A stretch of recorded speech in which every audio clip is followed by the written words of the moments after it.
So welcome दोस्तों। आज हम आपके लिए लेकर आए हैं previous year questions life processes unit से। ठीक है, एनडीए बायोलॉजी के। तो चलिए कुछ क्वेश्चंस डिस्कस करते हैं regarding the topic life processes. ठीक है, सो शुरू करते हैं। सबसे पहला क्वेश्चन आपको दिखाई दे रहा होगा। ठीक है, in which of the following group of animals heart does not pump oxygenated blood to different parts of the body. ठीक है, in which of the group of animals heart doesn't pump oxygenated blood to different parts of the bodies. ठीक है, देखिए generally हमें क्या होता है कि हार्ट जो है वो क्या करता है, ऑक्सीजनेटेड ब्लड को पंप करता है। जब आपका जो वेंट्रिकल होता है, लेफ्ट वेंट्रिकल से ऑक्सीजनेटेड ब्लड जो है वो पंप होता है ऑर्टा के रास्ते, जो कि जनरली हम जानते हैं। लेकिन एक ग्रुप ऑफ एनिमल ऐसा है जिसमें हार्ट जो है वो ऑक्सीजनेटेड ब्लड को पंप नहीं करता है, यानी कि वो डीऑक्सीजनेटेड ब्लड को पंप करता है। एग्जाम्पल ऑप्शंस हैं पिक्सिस यानी कि fishes, then you have amphibians and reptiles only, pisces and amphibians. ठीक है, तो आई होप आपने क्वेश्चन देख लिया होगा। चलिए इसको सॉल्व करते हैं। तो जैसा हमने बात की कि आपका जो हार्ट है वो क्या करता है, वो ऑक्सीजनेटेड ब्लड पंप करता है। ठीक है, अब अगर मैं बात करूं सारे ग्रुप ऑफ एनिमल्स की, तो पिक्सिस जो होते हैं उनमें सिंगल सर्कुलेशन होता है, और आपके जो एम्फीबियंस होते हैं उनमें क्या होता है, उनमें हाफ डबल सर्कुलेशन हम कह सकते हैं। और बाकी उससे जो हायर ऑर्गेनिजम्स होते हैं, एव्स और मैमल्स, उनमें प्रॉपर डबल सर्कुलेशन होता है। तो अगर मैं पिक्सिस की बात करूं यानी कि फिशेस की बात करूं, तो फिशेस में जनरली क्या होता है, ठीक है, फिशेस हैव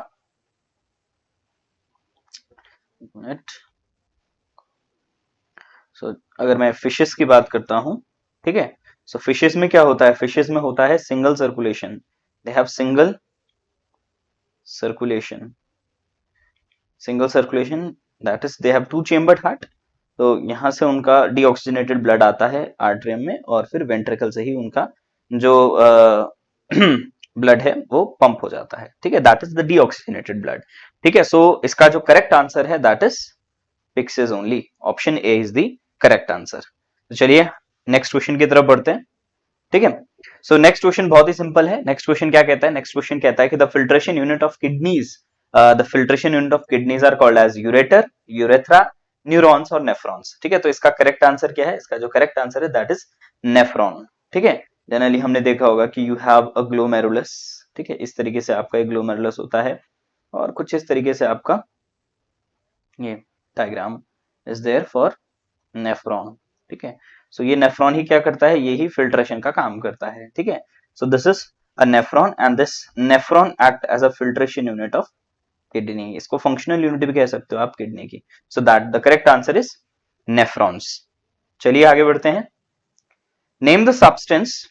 ठीक है, नेक्स्ट क्वेश्चन पढ़ते हैं। तो नेक्स्ट क्वेश्चन क्या कहता है, नेक्स्ट क्वेश्चन कहता है कि name the substance whose build up in the muscles during vigorous physical exercise में कॉजेस क्रैम्प्स। ठीक है, जब हम फिजिकल एक्सरसाइज कर रहे होते हैं तो जनरली हमारे मसल्स पर क्रैम्प्स पड़ जाते हैं। तो वो किस कंपोनेंट्स के फॉर्म्ड होने पर, किस सब्सटेंस के फॉर्म होने पर हमें क्रैम्प्स पड़ते हैं। तो ऑप्शन क्या है, option is ethanol plus carbon dioxide plus energy, lactic acid plus energy, carbon dioxide plus water plus energy, और पायरुवेट। ठीक है, सो जैसा कि हमने रेस्पिरेशन वाले चैप्टर में हमने डिस्कस किया था कि generally you have two types of respiration, aerobic respiration and anaerobic respiration. तो एनारोबिक रेस्पिरेशन में हमने देखा था कि you have alcoholic fermentation and you have lactic acid fermentation. ठीक है, सो हमने क्या देखा था, जब अगर मैं रेस्पिरेशन को अगर मैं बात करूं, तो सबसे पहले क्या होता है कि सबसे पहले एक स्टेप जो कॉमन होता है, ठीक है, जो जो कि कॉमन है, that is glucose is being converted into pyruvate. ठीक है, सो पहला step is glucose converts into pyruvate by the process of glycolysis, जो कि सारे ऑर्गेनिजम्स में कॉमन होता है। It takes place in the cytoplasm में होता है। ठीक है, अब ये पायरुवेट जो है ये तीन रास्ते अपनाता है, या तो ये CO2 प्लस एनर्जी, ठीक है, ये एरोबिक रेस्पिरेशन में, ठीक है, जो फाइनल एक्सेप्टर होता है वो होता है आपका ऑक्सीजन। ठीक है, और दूसरा केस जिसमें ये क्या बनाता है, इसमें ये CO2 बनाता है प्लस एनर्जी, प्लस एल्कोहल, ठीक है। सो ये क्या है, ये आपका एल्कोहलिक फर्मेंटेशन है, ठीक है, जो कि किस में होता है, वो होता है यीस्ट में, यीस्ट में, ठीक है। और अगर मैं मसल सेल्स की बात करूं तो मसल सेल्स में क्या होता है, मसल सेल्स में लैक्टिक एसिड फर्मेंटेशन होता है, जिसमें क्या बनता है, जिसमें आपका लैक्टिक एसिड बनता है, लैक्टिक एसिड प्लस एनर्जी, और इसी लैक्टेट की वजह से, इसी लैक्टिक एसिड की वजह से आपकी मसल्स में क्रैम्प्स पड़ जाते हैं, ठीक है। जब आप विग्रेस एक्सरसाइज कर रहे होते हो तो एक एनारोबिक कंडीशन क्रिएट हो जाती है, और मसल सेल्स में ये जो पायरुवेट है ये कन्वर्ट होता है लैक्टिक एसिड में, जिसकी वजह से क्या हो जाता है, जिसकी वजह से क्रैम्प्स पड़ जाते हैं। तो इसका जो करेक्ट आंसर है that is option B, lactic acid plus energy build up in the muscles during vigorous physical exercises causes cramps, ठीक है। चलिए आगे बढ़ते हैं। अगला क्वेश्चन बहुत ही सिंपल है, क्या कहता है, वो कहता है कि when air is blown from mouth into the test tubes containing lime water, the lime water turns milky। so ये किस वजह से होता है, ये हम सब एक कॉमन वो है, कॉमन टेस्ट होता है CO2 का, कि आप क्या करो, जब आप माउथ से आप टेस्ट ट्यूब में ब्लो करो तो उसमें लाइम वाटर रखा होगा तो वो मिल्की हो जाता है, and that is due to the presence of CO2, CO2 की वजह से ही। तो इसका जो करेक्ट आंसर है that is carbon dioxide, that is option number D, ठीक है। चलिए आगे बढ़ते हैं। The mode of nutrition that is found in fungus, ठीक है। सो फंगस में कौन सा मोड ऑफ न्यूट्रिशन मिलता है, the mode of nutrition found in fungus, so that is option है parasitic, parasitic nutrition, holozoic nutrition, autotrophic और सेप्रोट्रॉफिक न्यूट्रिशन, ठीक है। सो जनरली हमने क्या देखा था, हमने देखा था कि you have two types of, दो बेसिक तरीके के आपके, अगर मैं फंगस की बात करूं सो या और इन जनरल मैं न्यूट्रिशन की बात करूं, सो you have two types of nutrition, ठीक है। सबसे पहले आता है आपका ऑटोट्रॉफिक, ऑटोट्रॉफिक पहला ऑटोट्रॉफिक, और दूसरा क्या आ जाता है, दूसरा आता है आपका हेटेरोट्रॉफिक, यानी कि दूसरे पर डिपेंडेंट होते हैं एनर्जी के लिए। ऑटोट्रॉफिक यानी कि वो क्या करते हैं, वो अपना खाना खुद से क्रिएट कर सकते हैं, और हेटेरोट्रॉफिक का मतलब they are dependent on other organisms for their food, ठीक है। सो हेटेरोट्रॉफिक भी दो तरीके के हो जाते हैं, एक होता है holozoic, holozoic and then other one is saprotrophic, ठीक है, सेप्रोट्रॉफिक। तो होलोजोइक किस में होता है, अमीबा में, ह्यूमन बींग्स में। होलोजोइक का मतलब, होलोजोइक यानी कि आप पहले खाने को इंजेस्ट करते हो उसके बाद डाइजेस्ट करते हो, और सेप्रोट्रॉफिक का मतलब आप पहले खाना डाइजेस्ट करते हो उसके बाद इंजेस्ट करते हो। डाइजेस्ट कैसे करते हो, by the secretion of the chemicals, जो कि क्या करता है, आसपास के खाने को छोटे छोटे कंपोनेंट्स में ब्रेक डाउन कर देता है। तो फंगस जनरली क्या करता है, generally shows saprotrophic mode of nutrition. तो इसका जो करेक्ट आंसर है दैट इज सेप्रोट्रॉफिक। तो फंगस क्या दिखाता है, fungus, fungus shows saprotrophic mode of nutrition. तो इसका जो करेक्ट ऑप्शन है that is option number D, fungus shows saprotrophic nutrition. चलिए moving on, the site of synthesis, the site of photosynthesis in the cells of the leaf is chloroplast, mitochondria, cytoplasm और protoplasm। very simple, that is chloroplast, ठीक है। Generally हमने देखा था कि आपके पास क्या होता है, यू हैव स्टोमेटास, स्टोमेटास के आसपास क्या होता है, मान लो सपोज अगर ये आपके स्टोमेटास हैं, ठीक है। सो इन स्टोमेटास को लाइन करने वाले सब्सिडरी सेल्स, और सब्सिडरी सेल्स के ही एडजेसेंट आपके क्या होते हैं, यू हैव मेसोफिल सेल्स, ठीक है। सो मेसोफिल सेल्स होते हैं जिनमें क्या होता है, भर भर के आपका क्लोरोप्लास्ट प्रेजेंट होता है, और यही क्लोरोप्लास्ट क्या करता है, यही क्लोरोप्लास्ट जो है ये क्या है, ये एक साइट ऑफ फोटोसिंथेसिस है, ठीक है। So this is a chloroplast, ठीक है, generally. So this chloroplast act as a site of synthesis, photosynthesis. चलिए आगे बढ़ते हैं, moving on, next question. So next question क्या कहता है, नेक्स्ट क्वेश्चन कहता है कि during contraction of heart, during contraction of heart what prevents the back flow of the blood. जब हार्ट कॉन्ट्रैक्ट करता है तो ब्लड जो है वो बैक फ्लो ना करे, तो उसके लिए क्या प्रेजेंट होते हैं, ठीक है। तो ऑप्शन देखिए, पहला ऑप्शन कहता है thin wall of arteries, thick muscular walls of ventricles, C option is valves in the heart, और D is all the above, ठीक है। तो ये हम पहले भी डिस्कस किया था हमने कि जनरली क्या होता है कि बैक फ्लो को प्रिवेंट करने के लिए आपकी जो ब्लड वेसल्स होती हैं उनमें क्या प्रेजेंट होता है, उनमें वाल्व्स प्रेजेंट होते हैं। तो valves is the correct answer. Generally क्या होता है कि मतलब आपकी जो ब्लड वेसल्स होती हैं उनमें क्या प्रेजेंट होता है, उनमें वाल्व्स प्रेजेंट होता है। साथ ही साथ जब आप हार्ट की भी अगर मैं बात करूं, सो हार्ट को अगर मैं इस तरीके से देखूं तो यहाँ पर भी क्या प्रेजेंट है, you have bicuspid valve and you have tricuspid valve, bicuspid and tricuspid and bicuspid valve, ठीक है। So you have two major valves, एक तो यहाँ पर होती है ट्राइकास्पिड वाल्व और एक यहाँ पर होती है बाइकास्पिड वाल्व। साथ ही साथ अगर मैं ऑरोटा की बात करूं तो यहाँ पर भी क्या प्रेजेंट होता है, यहाँ पर भी एक सेमी लूनर वाल्व प्रेजेंट होती है जो कि क्या करती है, ब्लड के बैक फ्लो को प्रिवेंट करती है, ठीक है। तो इसका जो करेक्ट आंसर है that is valves in the heart, valves option C, जो कि क्या करती हैं, मतलब क्या करती हैं, बैकवर्ड फ्लो को प्रिवेंट करती हैं, ब्लड के बैकवर्ड फ्लो को प्रिवेंट करने का काम करती हैं। चलिए आगे बढ़ते हैं। सो अगला क्वेश्चन है, the woody plants carry gaseous exchange through, woody plant जो है वो उनमें गैसियस एक्सचेंज किसके थ्रू होता है, so that is root hairs, stem hairs, lenticels और एपिडर्मल सेल्स। तो इसका जो करेक्ट आंसर है दैट इज लेंटिसेल्स, ठीक है। सो लेंटिसेल्स क्या होता है, small pore like structure present, pore like structures होते हैं जो कि आपके स्टेम की बार्क में प्रेजेंट होते हैं, ठीक है ना। वहां के थ्रू क्या होता है, वहां के थ्रू इनका गैसियस एक्सचेंज होता है, ठीक है।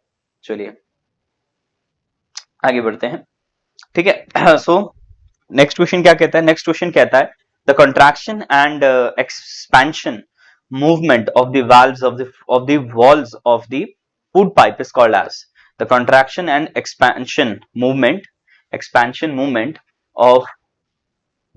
of the walls of the food pipe is called as, so option के बारे में बात करते हैं। पहला option translocation, transpiration, peristaltic movement और डाइजेशन, ठीक है। सो जनरली अगर मैं सारे ऑप्शंस की बात करूं तो ट्रांसलोकेशन क्या है, ट्रांसलोकेशन इज फूड का कंडक्शन थ्रू फ्लोएम, ठीक है। सो ये करेक्ट आंसर नहीं है। ट्रांसपिरेशन हमें पता है कि भाई वाटर का जो इवेपोरेशन होता है, ठीक है, वाटर का जो इवेपोरेशन होता है फ्रॉम दी एरियल पार्ट्स, ठीक है, लीव्स वगैरह से क्या होता है, जो वाटर का इवेपोरेशन हो रहा है दैट इज ट्रांसपिरेशन। और डाइजेशन तो हमें पता ही है, डाइजेशन का मतलब क्या हो गया कि आप बिगल मॉलिक्यूल्स को छोटे मॉलिक्यूल्स में ब्रेक कर रहे हो, ठीक है। सो इसका जो करेक्ट आंसर है that is option number C, peristaltic movement. अगर मैं फूड पाइप की बात करूं सो जनरली क्या है उसमें, मतलब क्या करता है, रिदमिक कॉन्ट्रैक्शन और एक्सपेंशन दिखाता है जिसके थ्रू क्या होता है, फूड को हेल्प करता है, फूड के मूवमेंट में हेल्प करता है कि फूड जो है वो धीरे धीरे स्टमक की तरफ मूव करे, ठीक है। सो इसका जो करेक्ट आंसर है that is peristaltic movement, option number C. चलिए अगले क्वेश्चन की बात करते हैं, ठीक है। अगला क्वेश्चन क्या कहता है, अगला क्वेश्चन कहता है the process by which food is the blood is cleared of metabolic waste in case of kidney failure is called, the process by which blood is cleared of metabolic waste in case of kidney failure is called as, जब कभी किसी patient को क्या होता है कि मतलब kidney failure की प्रॉब्लम आती है तो उस केस में आप ब्लड को किस तरीके से क्लियर करते हो, ठीक है। तो ऑप्शन है आर्टिफिशियल किडनी, डायलिसिस और ट्रांसप्लांटेशन और फिल्ट्रेशन, ठीक है। सो इसका जो करेक्ट आंसर है दैट इज डायलिसिस। जनरली क्या होता है कि एक डायलिसिस किट होती है और डायलिसिस किट होती है, मतलब आपने देखा होगा कि जो किडनी के पेशेंट होते हैं वो रेगुलर डायलिसिस के लिए जाते हैं। उसमें भी क्या है, उसमें भी सेम प्रोसेस है, जैसे मतलब वो भी एक सेम प्रोसेस ही है जिसके मतलब जैसे आपके नेफ्रॉन्स में प्रेजेंट होता है कि मतलब एक डायलिसिस किट होगी और एक पाइप होगा जो कि क्या करेगा कि मतलब आपके ब्लड को लेकर आएगा, ब्लड को कैरी करेगा और यहाँ से एक दूसरी जो होगी जो प्योर ब्लड को दोबारा से बॉडी की तरफ लेके जाएगी और with in that dialysis unit क्या होगा कि आपका ब्लड जो है वो प्योरीफाई हो रहा होगा, ठीक है। So that is dialysis. Through dialysis kidney failure वाले पेशेंट्स में आप क्या कर सकते हो, ब्लड को प्योरीफाई कर सकते हो। चलिए अगले क्वेश्चन की बात करते हैं। तो ट्रैकिया डजंट कोलैप्स, ठीक है, ट्रैकिया जो है वो कोलैप्स नहीं करता when there is not much air because they are, trachea की अगर बात करूं तो ट्रैकिया कहाँ होता है, ट्रैकिया अगर मैं रेस्पिरेटरी सिस्टम की बात करता हूं तो लंग्स से ऊपर, ठीक है। जैसे अगर मैंने ये मान लो अगर मैं ये लंग्स बना रहा हूं, ठीक है, देखिए उतने अच्छे बने ना बने, ठीक है। तो ये क्या है, ये ट्रैकिया है जो कि लंग्स के पास, लंग्स को क्या लेकर आता है, लंग्स तक आपकी एयर वगैरह लेकर आता है और फिर आपके जो ट्रैकिया होता है वो इस तरीके से ब्रोंकाइज और ब्रोंक्यूल्स में डिवाइड हो जाता है। तो बात करते हैं ट्रैकिया की। सो वो कहता है कि जो आपका ट्रैकिया है वो कोलैप्स नहीं करता, trachea doesn't collapse when there is much air because they are thick and muscular or they have cartilaginous rings, they have valves और they are supported by larynx. तो इसका जो करेक्ट आंसर है that is they have cartilaginous rings. ठीक है, ये जो cartilaginous rings होती हैं इसमें, ये क्या करती हैं, ये एयर को कोलैप्स नहीं होने देती। ठीक है, ट्रैकिया को कोलैप्स नहीं होने देती। तो इसका जो करेक्ट आंसर है that is option number B, having cartilaginous rings. ठीक है, so trachea doesn't collapse because of presence of cartilaginous rings. अगला क्वेश्चन, ठीक है, which of the following events in the mouth cavity will be affected if salivary amylase is lacking in the saliva? अगर saliva में salivary amylase ना हो तो कौन सा इवेंट इफेक्ट होगा? तो सबसे पहले बात करते हैं salivary amylase की। जैसे मैंने बताया, amylase का मतलब क्या हो गया? amylase जो कि इसको डाइजेस्ट करता है, स्टार्च को डाइजेस्ट करता है, स्टार्च के डाइजेशन में इन्वॉल्व होता है amylase।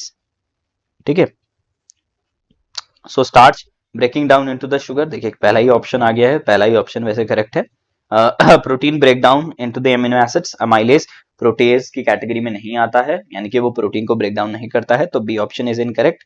Absorption of vitamin, that is also incorrect. Fat breaking down into fatty acids and glycerol, यानी कि फैट के डाइजेशन में, so that is also incorrect. जो आपका सलाइवरी अमाइलेज है वो किस में इन्वॉल्व होता है? वो स्टार्च के डाइजेशन में इन्वॉल्व होता है। इसीलिए अगर सलाइवा में सलाइवरी अमाइलेज ना हो तो आपका स्टार्च का डाइजेशन जो होगा वो इफेक्ट होगा, यानी कि इसका ऑप्शन क्या है? Option number A, that is starch breaking down into the sugar. ठीक है, चलिए, अगर सलाइवरी अमाइलेज ना हो तो स्टार्च जो है ब्रेक डाउन करता है शुगर्स में, वो वाला जो प्रोसेस है वो इफेक्ट नहीं होगा, सॉरी वो इफेक्ट होगा अगर सलाइवरी अमाइलेज एब्सेंट है तो। सो आंसर इज ऑप्शन नंबर ए।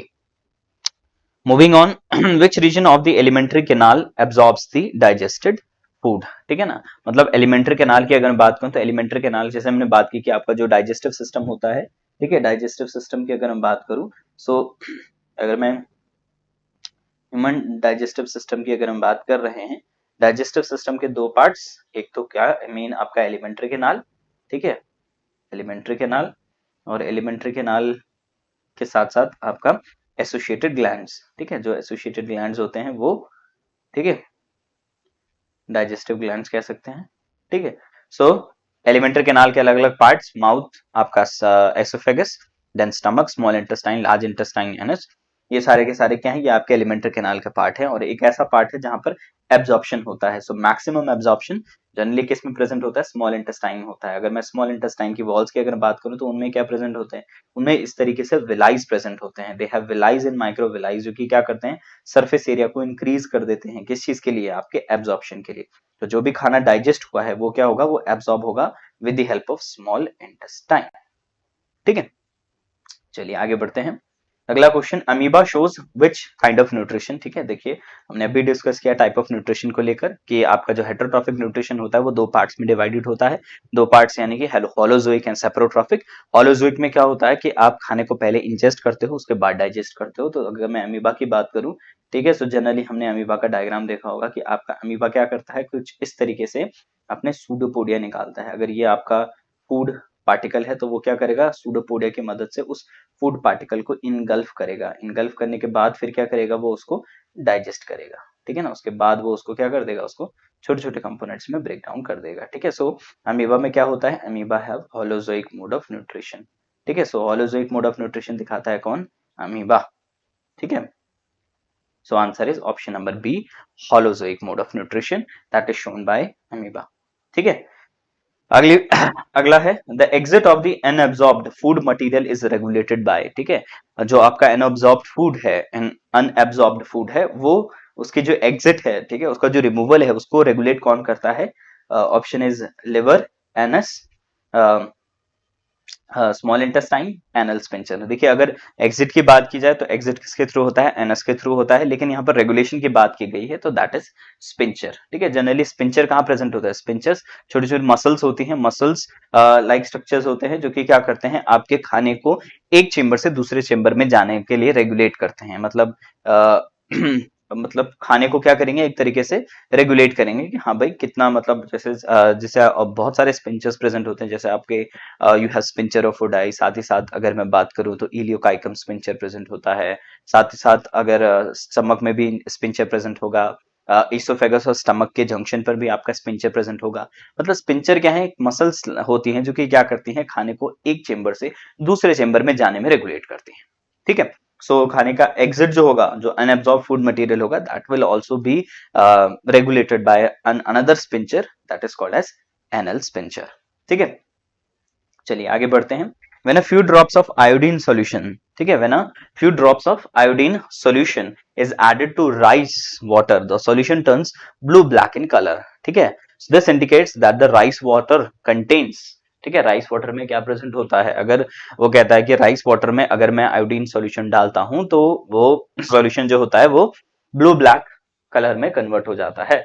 सो इसका आंसर क्या है, मतलब इसका मतलब क्या हुआ कि आपके राइस वाटर में क्या प्रेजेंट होता है, whether they have fats, complex proteins, starch और simple proteins। ठीक है, सो देखिए इसका आंसर बहुत ही सिंपल है, दैट इज स्टार्च। बहुत कॉमन टेस्ट होता है स्टार्च का, ठीक है, कि आप अगर स्टार्च प्रेजेंट होता है तो जो सॉल्यूशन होता है वो क्या हो जाता है, ब्लू ब्लैक इन कलर हो जाता है। ठीक है ना, सो आंसर इज स्टार्च। ठीक है, जनरली स्टार्च जो है, starch is made up of two components, ठीक है, amylose and amylopectin, amylose and amylopectin, and these components are responsible for the turning of blue black color। ठीक है, और जैसे राइस वाटर की अगर बात करूं तो राइस में अच्छी खासी मात्रा में क्या प्रेजेंट होता है, कार्बोहाइड्रेट्स प्रेजेंट होते हैं, कार्बोहाइड्रेट्स, ठीक है, यानी कि शुगर्स प्रेजेंट होते हैं। Starch is an example of polysaccharide, it is an example of polysaccharide. ठीक है, जो कि किस में प्रेजेंट होता है, राइस, जो क्या बोलते हैं आपके राइस में प्रेजेंट होता है, साथ ही साथ आलू वगैरह में भी अच्छा खासा अमाउंट में स्टार्च वगैरह प्रेजेंट होता है। ठीक है, सो स्टार्च का जो टेस्ट है दैट इज आयोडीन टेस्ट, जिसमें क्या होता है कि स्टार्च के प्रेजेंस में आपका जो आयोडीन सॉल्यूशन होता है वो ब्लू ब्लैक इन कलर हो जाता है। ठीक है, सो इसका आंसर है ऑप्शन नंबर सी।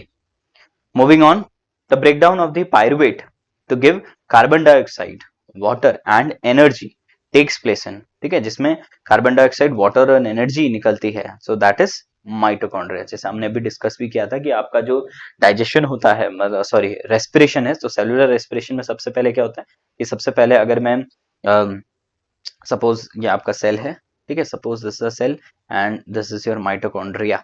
ठीक है, सो ये आपका माइटोकॉन्ड्रिया है। ठीक है, सो हाँ, सबसे पहले क्या होगा, सबसे पहले आपका जो ग्लूकोज है, ग्लूकोज कन्वर्ट होगा किस में, पायरुवेट में। ठीक है, पायरुवेट में, और फिर ये पायरुवेट जो है ये मूव करेगा माइटोकॉन्ड्रिया में, जहां पर दो और फर्दर प्रोसेस होते हैं, सिट्रिक एसिड साइकिल होती है, साथ ही साथ you have electron transport chain, जिसके थ्रू क्या होता है, जिसके थ्रू इसमें CO2 प्लस एनर्जी यानी कि इन the form of ATP plus water is being release. तो ये कहाँ प्रेजेंट होता है, ये होता है, ये जो प्रोसेस है ये होता है आपके माइटोकॉन्ड्रिया में।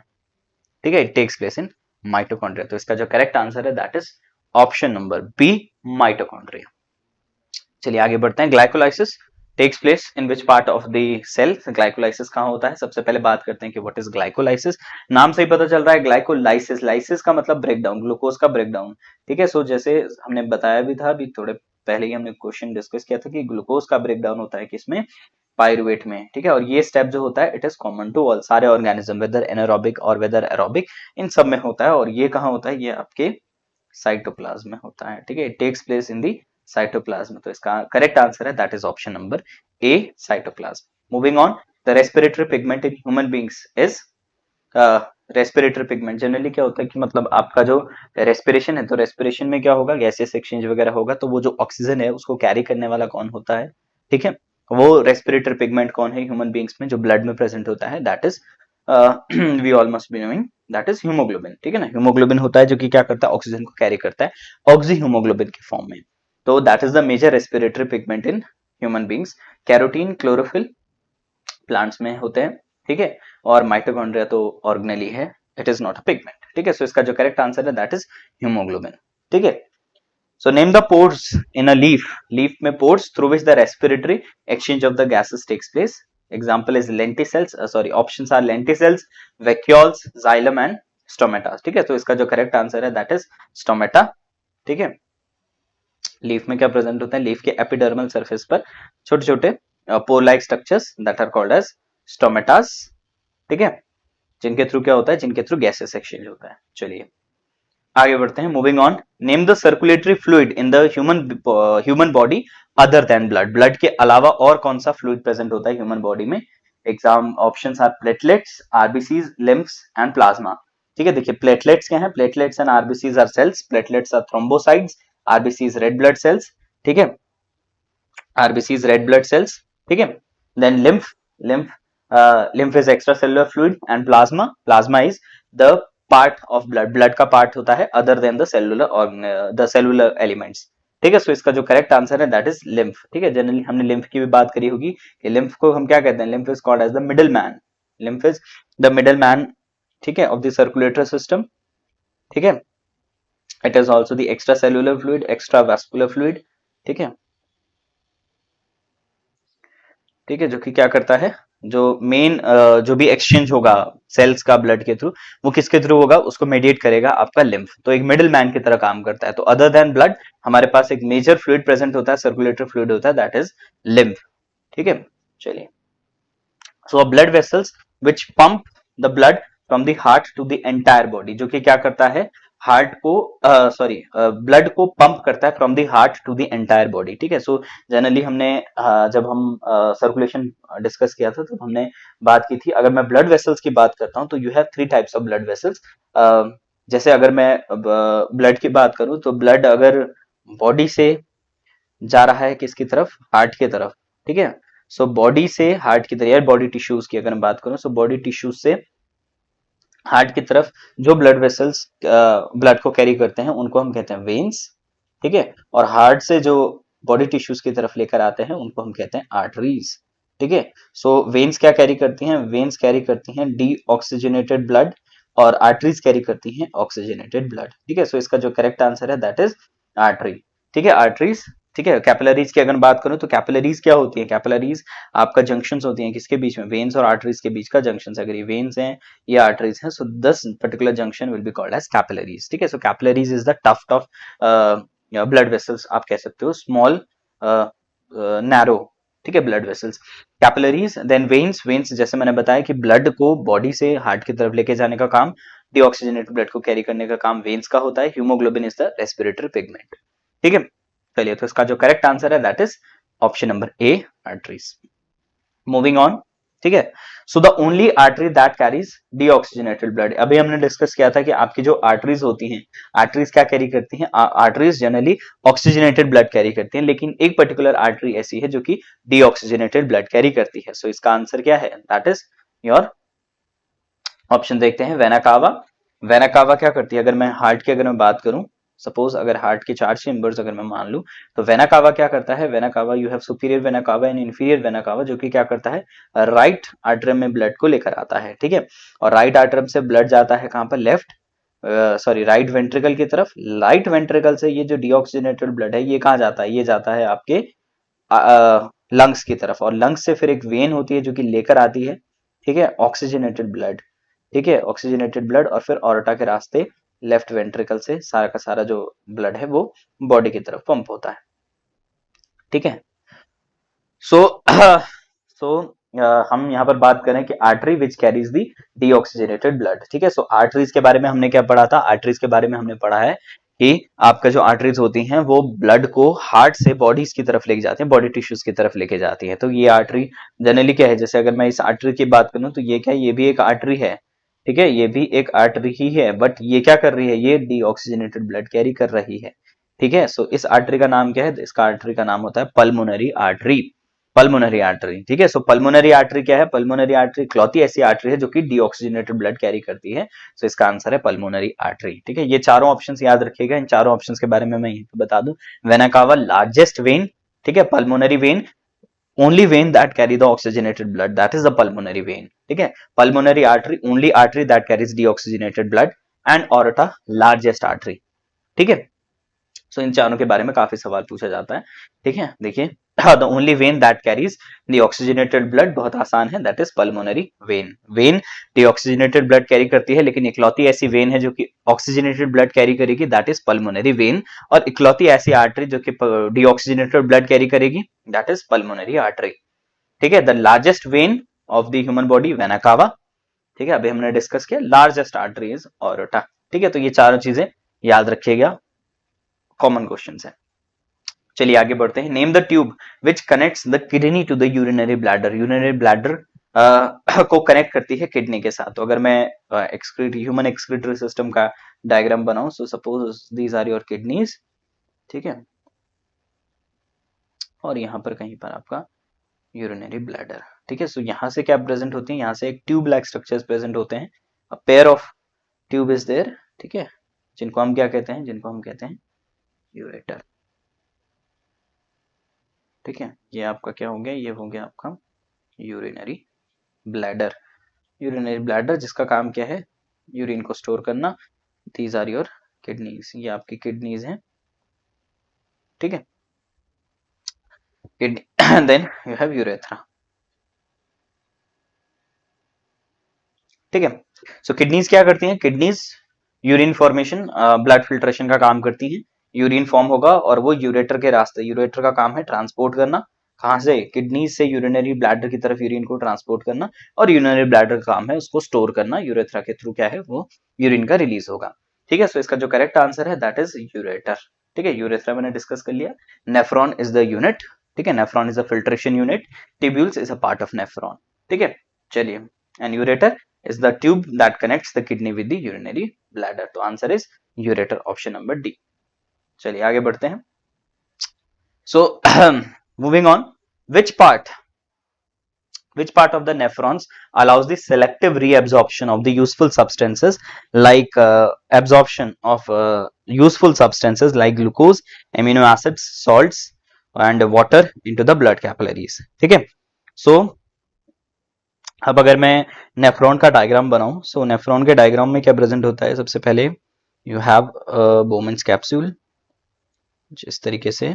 ठीक है, और फिर ये ट्यूब जो होती है वो थोड़ी कॉन्वोल्यूटेड हो जाती है, फिर एक लूप जैसा स्ट्रक्चर बनेगा, फिर अगेन ये कॉन्वोल्यूटेड होगी, और इस तरीके से आपका नेफ्रॉन का डायग्राम होता है।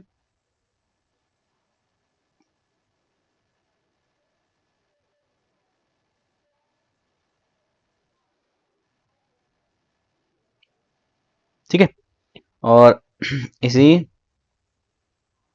नेफ्रॉन के साथ क्या होती है, एक कैपिलरीज का एक टफ्ट होता है, गुच्छा होता है जिसको हम ग्लोमेरुलस कहते हैं, और फिर ये इसके थ्रू कुछ इस तरीके से, जनरली एक नेफ्रॉन का डायग्राम आप इस तरीके से समझ सकते हैं। ठीक है, सो ये जो रेड वाला है ये क्या दिखाता है, ये ब्लड कैपिलरीज को दिखा रहा है। ठीक है, और जो येलो वाला पार्ट है वो दिखा रहा है आपके नेफ्रॉन के पार्ट को। ठीक है, सो अगर मैं नेफ्रॉन की अगर मैं लेबलिंग करूं, ठीक है, सो दिस इज बोमेंस कैप्सूल, ये है आपका बोमेंस कैप्सूल, ये है आपका glomerulus, together it forms a Malpighian body।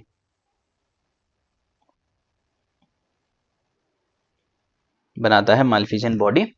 then you have ये वाला जो हिस्सा है this is called as proximal convoluted tubule।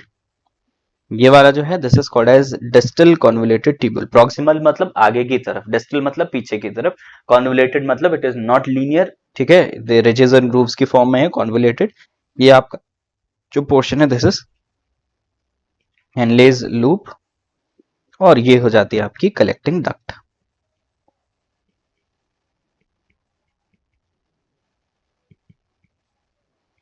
ठीक है, सो इनके क्या है, इनके अलग अलग फंक्शंस हैं। अगर मैं माल्फिजियन बॉडी की बात करूं, ग्लोमेरुलस और बोमेंस कैप्सूल की अगर बात करूं, तो इसका काम क्या होता है, इसका काम होता है ब्लड को प्योरीफाई करना।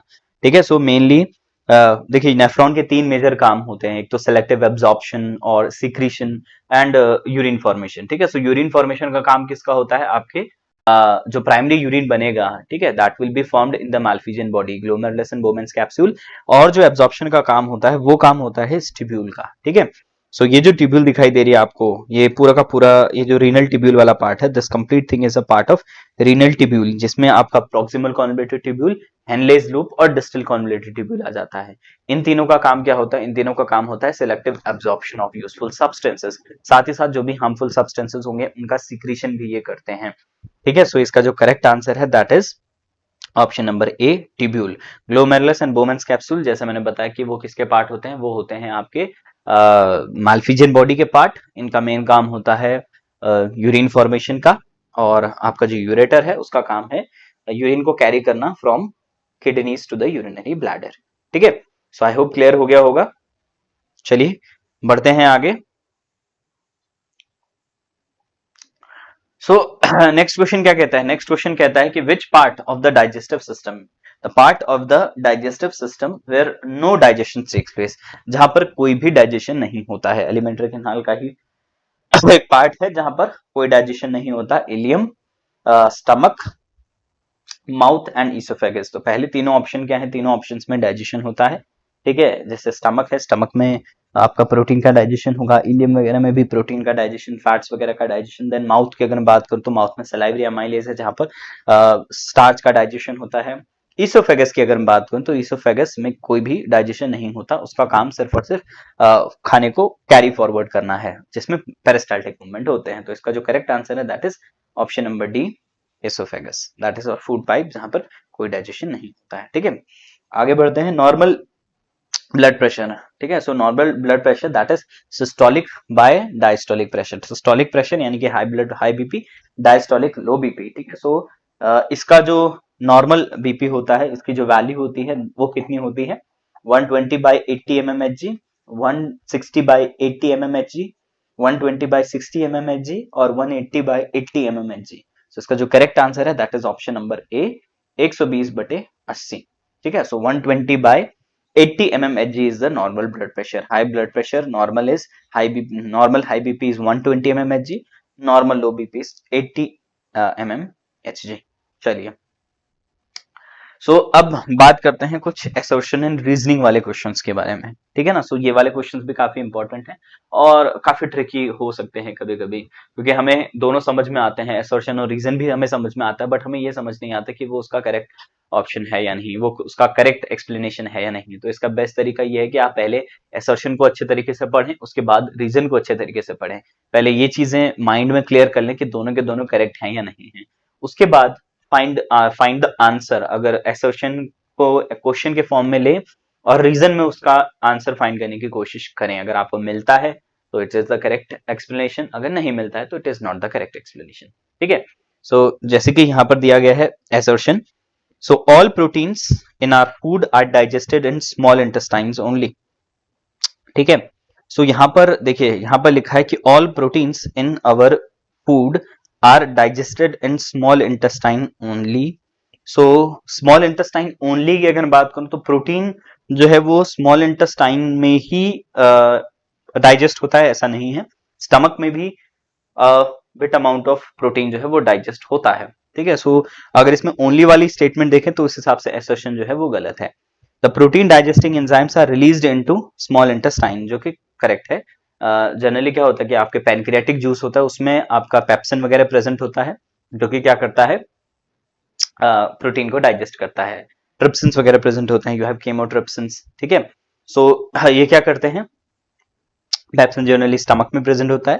ट्रिप्सिन वगैरह की अगर मैं बात करूं तो ट्रिप्सिन क्या करता है, आपके प्रोटीन को डाइजेस्ट करने का काम करता है। तो reason is correct, assertion is false. अगर मैं ओनली वाली स्टेटमेंट देखता हूं तो फॉल्स है, और जो आपका रीजन जो है दैट इज करेक्ट। इसका जो करेक्ट आंसर है that is A is false but R is true, that is option number D, that is A is false but R is true. यहां पर ओनली वाली स्टेटमेंट आ गई है, ठीक है। Assertion is correct but assertion is wrong but reason is correct, ठीक है। चलिए आगे बढ़ते हैं। एक और असर्शन एंड रीजनिंग वाला question, when air is passed through lime water it turns milky, that is correct, assertion is correct. Air contains 78% nitrogen, 21% oxygen, that is also correct. तो दोनों के दोनों करेक्ट है, but lime water turns milky किसकी वजह से? CO2 की वजह से, जो कि रीजन में कहीं पर भी CO2 मेंशन नहीं हुआ है। क्यों हो रहा है, इसका कोई मेंशन नहीं है रीजन में, तो रीजन जो है वो करेक्ट एक्सप्लेनेशन नहीं है assertion का, ठीक है।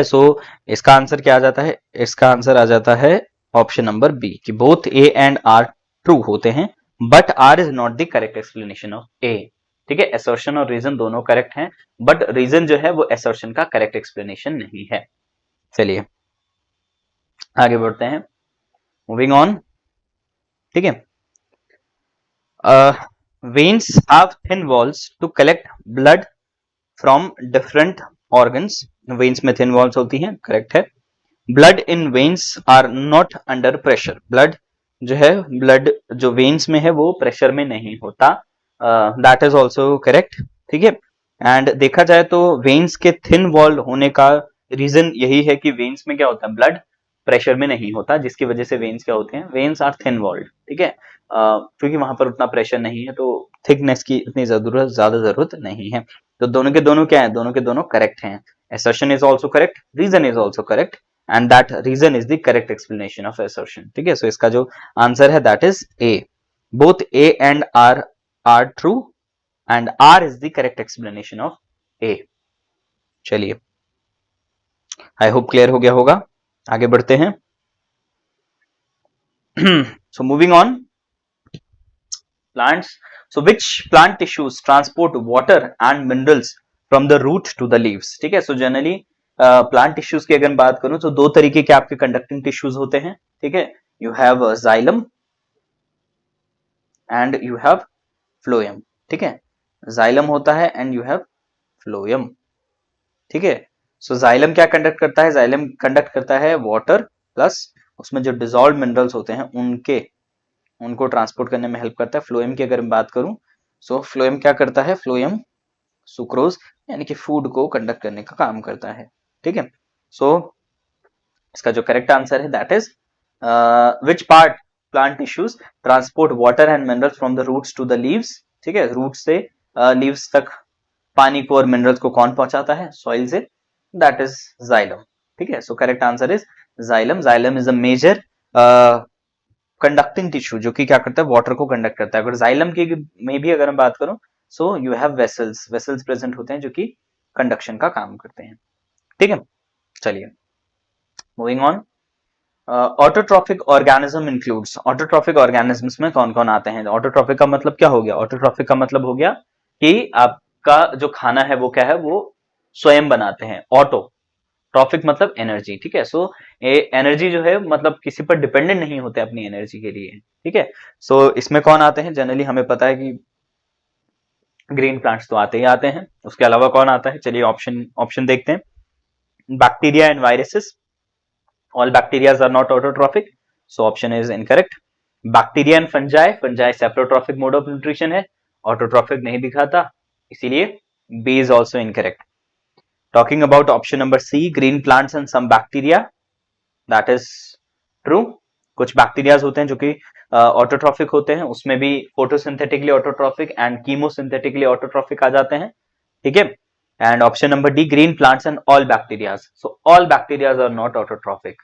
ठीक है ना, ऑटोट्रॉफिक नहीं होते बैक्टीरियाज, हेटरोट्रॉफिक भी होते हैं। तो इसका जो करेक्ट आंसर है that is option number C, green plants and some bacterias. ठीक है, कुछ बैक्टीरियाज और ग्रीन प्लांट्स जो होते हैं वो क्या होते हैं, वो ऑटोट्रॉफिक होते हैं। ठीक है, सो इसका जो करेक्ट आंसर है that is option number C, green plants and some bacterias, so they are autotrophic. ठीक है, चलिए आगे बढ़ते हैं। सो the process in which loss of water takes place in the form of water vapor through stomatas। ठीक है ना, सो यहाँ पर क्या कहा गया है, यहाँ पर वो कहता है कि आपकी जो लीव्स होती हैं या स्टोमेटास होते हैं, स्टोमेटास से वाटर का जो लॉस होता है वेपर्स की फॉर्म में, वेपर्स की फॉर्म में जो लॉस है वाटर का, उस प्रोसेस को हम क्या कहते हैं। Option is transportation, transpiration, guttation, translocation. ठीक है, अगर मैं ट्रांसलोकेशन की बात करूं तो ट्रांसलोकेशन क्या है, that is the conduction of food through phloem. ठीक है, गटेशन क्या है, गटेशन है जो नाइट में होता है जनरली, वेन एंडिंग पर जो वाटर ड्रॉपलेट्स डेवलप हो जाते हैं जब रूट प्रेशर बहुत ज्यादा होता है और ट्रांसपिरेशन बहुत ज्यादा कम होता है। ठीक है, सो गटेशन क्या है, गटेशन जनरली आपने मॉर्निंग में देखा होगा कि अगर आप इस तरीके से अगर मैं लीव्स बनाऊं और ये अगर आपकी वेन्स हैं तो वेन एंडिंग पर क्या प्रेजेंट होते हैं, छोटे छोटे ड्रॉप्स, वाटर की ड्रॉपलेट्स आपको नजर आती हैं, सो दैट इज गटेशन। ठीक है, गटेशन। और गटेशन कब होता है, गटेशन होता है जब जब क्या है, जब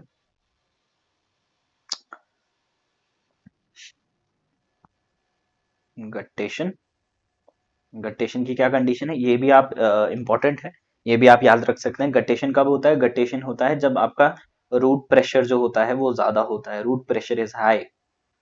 ठीक है, एंड नो ट्रांसपिरेशन, ट्रांसपिरेशन जो होता है वो बिल्कुल भी नहीं होता, क्योंकि नाइट का टाइम है, नाइट में जनरली आपका ट्रांसपिरेशन नहीं होता क्योंकि स्टोमेटास क्लोज्ड होंगे।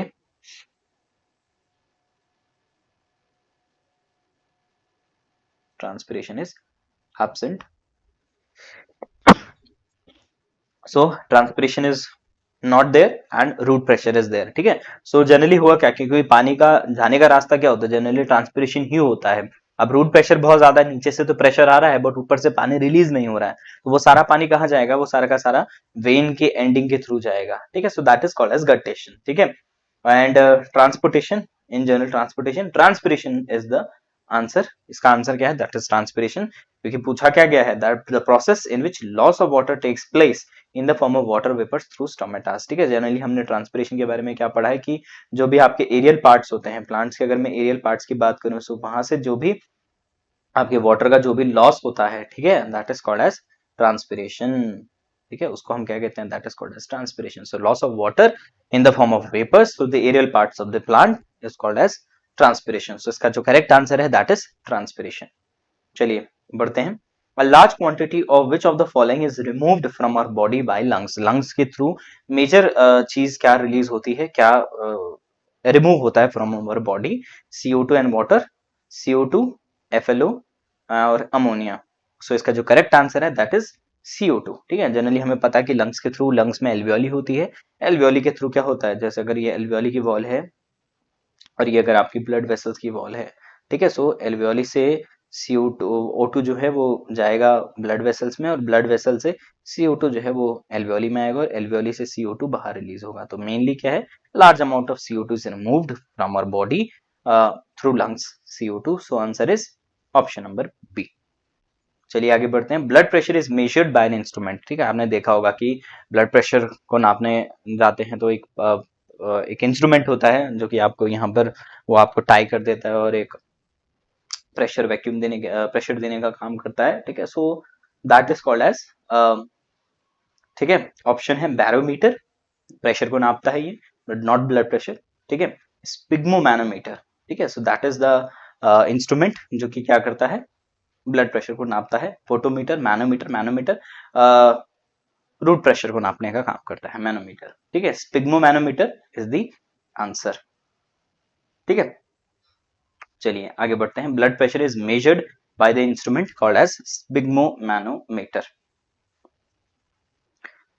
सो the autotrophic mode of nutrition requires. Autotrophic mode of nutrition के लिए हमें क्या चाहिए, या ये डायरेक्टली इनडायरेक्टली पूछ रहा है कि आपके फोटोसिंथेसिस की क्या रिक्वायरमेंट होती है, what are the requirements for photosynthesis.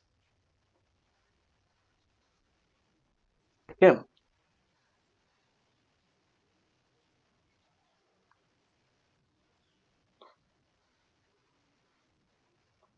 So requirement of photosynthesis. ठीक है, फोटोसिंथेसिस की क्या रिक्वायरमेंट्स होती हैं. सो क्लोरोफिल है, सनलाइट है, CO2 एंड वाटर भी है. ठीक है, so answer is all the above. ठीक है, हमें पता है कि भाई फोटोसिंथेसिस के दौरान क्या होता है, ऑटोट्रॉपिक मोड ऑफ न्यूट्रिशन मतलब प्लांट्स जिसके थ्रू अपना खाना बनाते हैं, that is CO2 is being converted into glucose and that glucose is used as a food. ठीक है, ग्लूकोज कन्वर्टेड इनटू सुक्रोज. तो उसके लिए क्या क्या रिक्वायरमेंट होती है, CO2 is required, water is required, then you required chlorophyll जो कि मेजर ऐसे मेजर पिगमेंट है जो कि क्या करता है, सनलाइट को एब्जॉर्ब करता है, and then you have sunlight. So answer is all the above. ठीक है, चलिए आगे बढ़ते हैं. Which of the following are chiefly digested in stomach. Stomach में मेनली किसका डाइजेशन होता है. ठीक है, स्टमक में देखिए तीन चीजें रिलीज होती है. एक पेप्सिन रिलीज होता है जो कि क्या करता है, प्रोटीन को डाइजेस्ट करता है. देन यू हैव म्यूकस जो कि क्या करता है, एसिडिक जो एसिड रिलीज हो रहा है, जैसे HCl वगैरह रिलीज होता है. HCl क्या करता है, HCl खाने में जितने भी बैक्टीरियाज वगैरह उनको किल करने का काम करेगा, साथ ही साथ पेप्सिन को एक्टिवेट करने का भी काम करता है. और म्यूकस क्या करता है, म्यूकस स्टमक की वॉल्स को प्रोटेक्ट करता है HCl से. ठीक है, एसिडिक उससे pH से. तो इसका जो करेक्ट आंसर है दैट इज प्रोटीन. ठीक है, जनरली स्टमक की अगर बात करूं तो प्रोटीन इज बीइंग डाइजेस्टेड. ठीक है, तो इसका जो करेक्ट आंसर है that is option number B, proteins. Carbohydrates की बात करूं तो कार्बोहाइड्रेट्स जनरली कहाँ एब्जॉर्ब होते हैं, वो सॉरी डाइजेस्ट होते हैं, वो आपके माउथ में एक तरीके से डाइजेस्ट हो जाते हैं, सलाइवरी अमाइलेज. साथ ही साथ आपके जो स्मॉल इंटेस्टाइन है that is the major site for digestion, वहां पर भी क्या होता है, वहां पर भी कार्बोहाइड्रेट्स एब्जॉर्ब होते हैं. Lipids and fats are also digested in the small intestine with the help of the bile जो कि मल्सीफाई करेगा उसको, साथ ही साथ अलग अलग तरीके के लिपेसेस वगैरह होते हैं जो कि क्या करते हैं, उसको डाइजेस्ट करने का काम करते हैं। स्टमक की अगर बात करूं तो स्टमक में मेनली क्या प्रेजेंट होता है, मेनली पैप्सिन इज देयर जो कि प्रोटीन को डाइजेस्ट करेगा। ठीक है, सो इसका जो करेक्ट आंसर है दैट इज प्रोटीन। ठीक है, जैसे मैंने स्टमक की बात करी, पर लिख भी देते हैं आपके लिए, स्टमक में 3 चीजें रिलीज होती हैं, HCl, then you have pepsin, then mucus. ठीक है, चलिए, so large intestine in the main mainly carries out, ठीक है, लार्ज इंटेस्टाइन क्या करता है, absorption, assimilation, digestion of fat, digestion of carbohydrate. ठीक है, सो लार्ज इंटेस्टाइन जनरली क्या है, लार्ज इंटेस्टाइन में डाइजेशन नहीं होता, लीस्ट डाइजेशन होता है। ठीक है, सो यहाँ पर हाँ digestion of fats, digestion of carbohydrates, that is not the answer. ठीक है, सो लार्ज इंटेस्टाइन मेनली क्या कैरी करता है, मेनली एब्जॉर्प्शन का काम करता है। ठीक है, सो इसका जो करेक्ट आंसर है that is option number A, that is absorption. Large intestines mainly carries out absorption, absorption carry करता है। ठीक है, so where is the dirty blood in our body filtered, so answer is kidney. ठीक है, तो बहुत simple question है। ठीक है, हार्ट ब्लड को पंप करने का काम करता है, सर्कुलेशन का काम करता है, lungs, lungs respiration, gases exchange, ureter carry करता है यूरिन को, कहां से, किडनी से यूरिनरी ब्लैडर की तरफ, और फिल्ट्रेशन का काम किसका होता है, फिल्ट्रेशन का काम होता है किडनी का। ठीक है, तो चलिए आगे बढ़ते हैं। Simple question, name the part of the alimentary canal receiving bile from the liver. ठीक है, ठीक है, सो बाइल की अगर बात करूं, सबसे पहले बाइल के बारे में हम जानते हैं। बाइल क्या करता है, बाइल का मेन काम है, पहले बाइल कहाँ बनता है बाइल रिलीज होता है लिवर से। लिवर क्या करता है, लिवर बाइल रिलीज करता है। ये बाइल क्या करता है, ये बाइल करता है इमल्सिफिकेशन, इमल्सिफिकेशन ऑफ फैट, यानी कि लार्जर फैट ग्लोब्यूल्स को स्मॉलर फैट ग्लोब्यूल्स में कन्वर्ट करता है ताकि डाइजेस्टिव एंजाइम उस पर अच्छे तरीके से काम कर सके। और ये बाइल रिलीज कहाँ होता है, ये जाता है लिवर से, लिवर से ये अल्टीमेटली जाएगा कहाँ पर, ये जाएगा आपके स्मॉल इंटेस्टाइन में। ठीक है, जनरली स्मॉल इंटेस्टाइन में 2 तरीके के सिक्रीशंस बाहर से आते हैं। स्मॉल इंटेस्टाइन का खुद का भी डाइजेस्टिव सिक्रीशन होता है जिसको हम सक्कस एंटेरिकस कहते हैं। उसके अलावा अगर मैं पैनक्रियास की बात करूं तो पैनक्रियास से पैनक्रेटिक जूस आएगा और आपके लिवर से बाइल जूस आएगा, जो कि दोनों के दोनों क्या करेंगे, स्मॉल इंटेस्टाइन में जाएंगे और डाइजेशन परफॉर्म करेंगे। ठीक है, तो चलिए ऑप्शन की बात करते हैं। Name the part of the alimentary canal receiving bile from the liver, oesophagus, stomach, small intestine और लार्ज इंटेस्टाइन। तो जैसे मैंने डिस्कस किया, answer is small intestine. So answer is option number C, small intestine. Moving on, the movement of food in phloem is called as, खाने का जो movement होता है फ्लोएम के थ्रू प्लांट्स में, that is called as, option है transpiration. जैसे हमने बताया, transpiration is the removal of the water in the form of vapours from the aerial parts of the plant, so that is not the answer. Translocation, translocation is the conduction of food in plants through phloem. Respiration, gases exchange, evaporation, kind transpiration. ठीक है, so इसका जो correct answer है that is translocation. ठीक है, generally होता क्या है कि अगर मैं फूड की अगर बात करूं, so generally you have source and sink. ठीक है, जैसे अगर मैं इसको सिंक मान लेता हूं, अगर ये रूट की अगर मैं बात करता हूं तो ये क्या है, ये आपका सोर्स है और ये आपका सिंक है। तो प्लांट्स में जो भी मूवमेंट होता है, फूड का जो मूवमेंट होता है, वो सोर्स से सिंक की तरफ होता है। सोर्स में एक हायर प्रेशर वाली कंडीशन होती है और सिंक में लोअर प्रेशर वाली कंडीशन होती है। तो एक प्रेशर फ्लो हाइपोथेसिस है जो इसको एक्सप्लेन करता है। वो कहता है कि जो फूड का जो कंडक्शन होगा वो हायर प्रेशर से लोअर प्रेशर की तरफ होगा, from a region of higher pressure to a region of lower pressure. ठीक है, with the help of phloem. तो ये आपके क्या है, ये आपका फ्लोएम का कॉलम है जिसमें क्या प्रेजेंट होते हैं, sieves, you have sieve cells and you have sieve tube elements are there, and along with that you have companion cells. ठीक है, companion cells and sieve cells are there. ठीक है, so phloem के through जो भी transpiration, जो भी movement होगा फूड का, that is called as translocation. ठीक है, आगे बढ़ते हैं। The gland not associated with the alimentary canal. Starting में जब एक क्वेश्चन आया था तो मैंने डिस्कस किया था कि डाइजेस्टिव सिस्टम की अगर बात करूं तो 2 पार्ट हो जाते हैं, एलिमेंट्री कैनाल होता है और उसके साथ एसोसिएटेड ग्लैंड्स हो जाते हैं। तो ऐसा कौन सा ग्लैंड है जो कि एलिमेंट्री कैनाल के साथ एसोसिएटेड नहीं होता। ठीक है, तो एलिमेंट्री कैनाल के साथ पहली बात करते हैं जो ग्लैंड्स एसोसिएटेड होते हैं, दैट इज लंग्स। ठीक है, सॉरी, लिवर, इज देयर। ठीक है, liver, then you have pancreas, ये भी उसके साथ एसोसिएटेड ग्लैंड होता है। Then you have salivary glands. तो ये तीन ग्लैंड जो होते हैं वो उसके साथ एसोसिएटेड होते हैं। Liver is there, salivary glands is there, pancreas is there.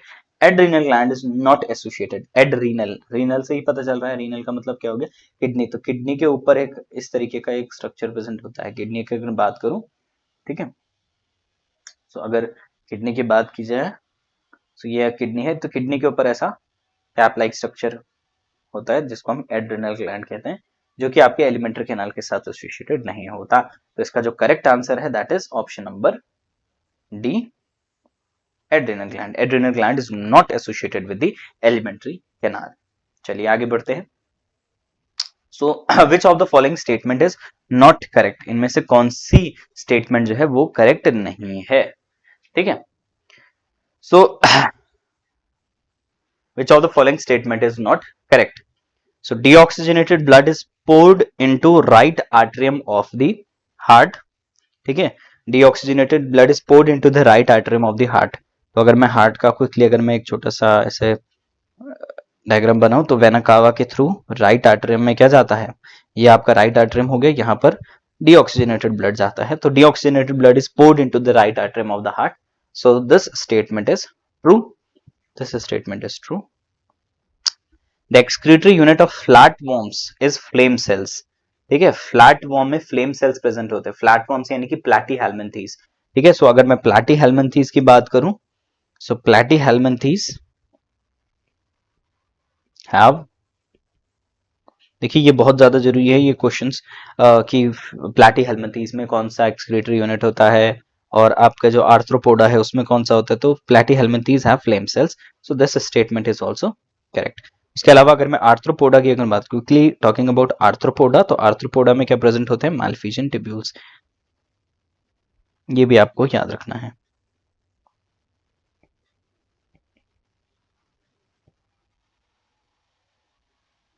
Malpighian tubules, ठीक है। सो ये दो बातें आप याद रखिएगा। Human kidneys have about 1 million nephridia and tracheids and the vessels are the non conducting part, ठीक है।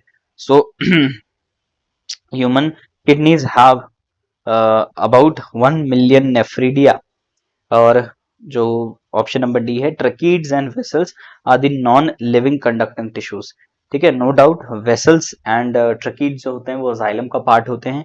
जाइलम की अगर बात करूं तो जाइलम में इकलौता ऐसा लिविंग पार्ट जो होता है वो होता है जाइलम पेरेन्काइमा। जाइलम पेरेन्काइमा ही इकलौता लिविंग होता है, बाकी तीनों जो होते हैं, ठीक है, जाइलम पेरेन्काइमा जो होता है वही लिविंग होता है, ठीक है। बाकी तीनों तीनों यानी कि वेसल्स, ठीक है, वेसल्स हो गए, ट्रकीड्स हो गए एंड फाइबर्स, तीनों के तीनों क्या होते हैं, तीनों के तीनों नॉन लिविंग होते हैं, यानी कि सारे के सारे डेड होते हैं। So option D is also correct. So बचा क्या, option C. So option C is incorrect, ठीक है। जनरली हम फिगर आउट नहीं कर सकते कि 1 मिलियन है, मोर देन 1 मिलियन, बहुत ट्रिलियंस के फॉर्म में प्रेजेंट होते हैं। So human kidney have more than that, ठीक है। सो इसका जो करेक्ट आंसर है that is option number C. So C is not the correct answer, मतलब not the correct statement. So इसका आंसर क्या है, that is option number C. चलिए, so this was all about today, ठीक है। सो ये कुछ क्वेश्चंस थे लाइफ प्रोसेसेस के जो हमने डिस्कस करे। ये कुछ रेफरेंस क्वेश्चन है, इसके अलावा आप और भी क्वेश्चंस को देख सकते हैं। इस जनरली क्वेश्चंस इन्हीं मतलब इन्हीं टॉपिक्स के अराउंड जो है वो ज्यादातर क्वेश्चन पूछे जाते हैं। सो हमने कोशिश करी कुछ क्वेश्चंस को डिस्कस करने की। I hope you like the video, ठीक है। सो फॉलोइंग लेक्चर्स में हम और भी क्वेश्चंस लेकर आएंगे, और भी यूनिट से PYQs और कुछ सैंपल क्वेश्चंस हम डिस्कस करेंगे, ठीक है। So meanwhile keep studying, keep learning and keep preparing, ठीक है। ऑल द बेस्ट, जय हिंद।